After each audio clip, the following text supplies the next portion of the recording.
Hello everyone, welcome to my channel again, and welcome to just listen to this episode about the macroeconomics reading. So after finishing all, I will say the content of the first chapter, now we move on to the second chapter, which is introducing seriously or even further about some data in macroeconomics. So the first main data, which is GDP, and I would like to cut it into two videos.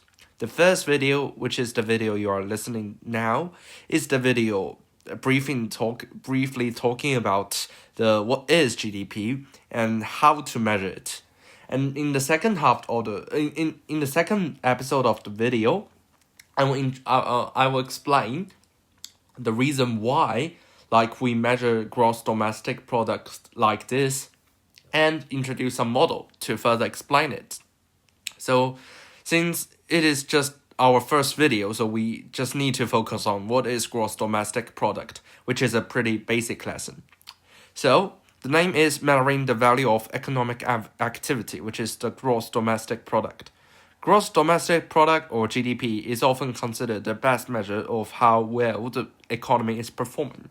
So the first sentence is correct, because we know that there are a lot more index that could explain partly better than GDP. Like we have the Better Life Index, we have also other index to show it, and also GNP, gross national product, and so on.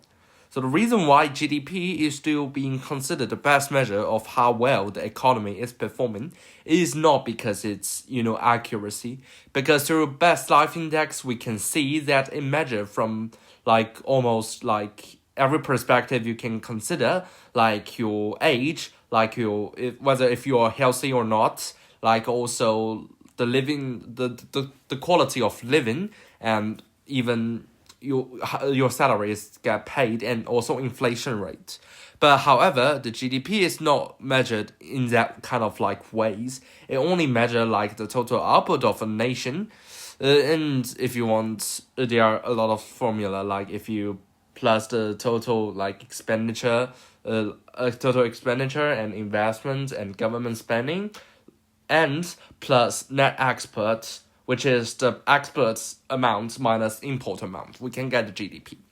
However, the GNP, whether it is different from GDP, is that GNP is we deduct the export amount, and we deduct the output of multinational corporation, but we add the output of our nations, which is we are the home country, and other countries are the host countries. So the reason at least at my point of view, I do think that gross national product is a more meaningful and valuable data compared to GDP.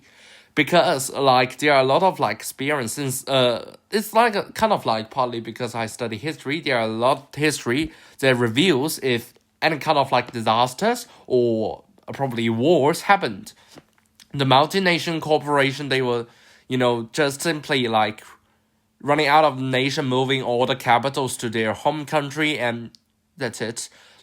Just like if the corporation never exists in your country.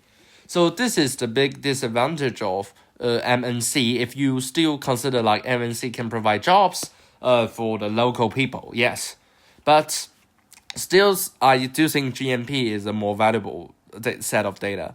But still, the reason why we consider GDP valuable is because it is being widely accepted, and because of its easy calculation.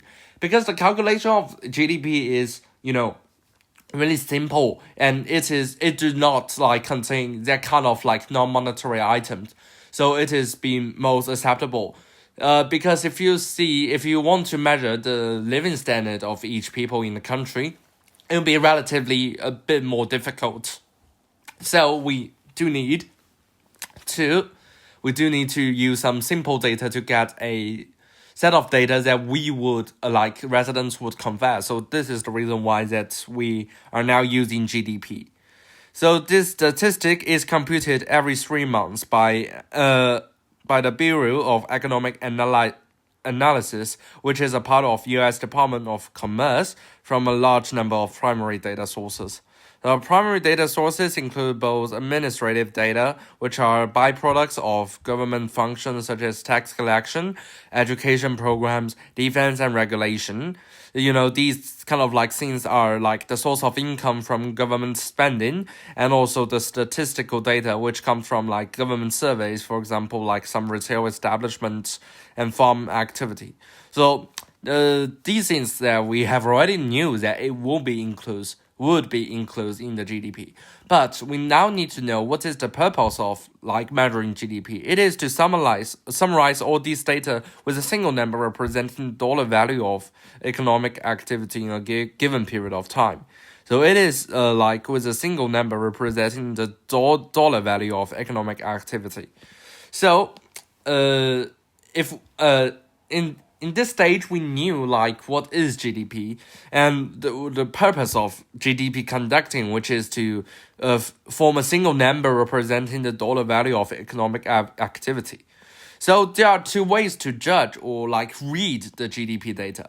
The first way is to read GDP as the total income of everyone in the economy, and the other way is to view GDP as the total expenditure on the economies, like output of goods and services.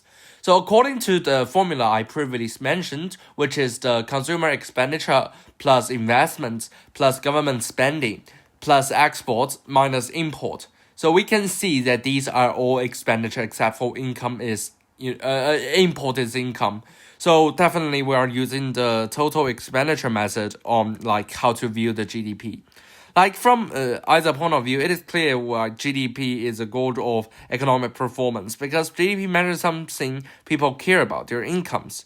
Similarly, like an income with a large output of goods and service can better satisfy the demands of households, firms, and government.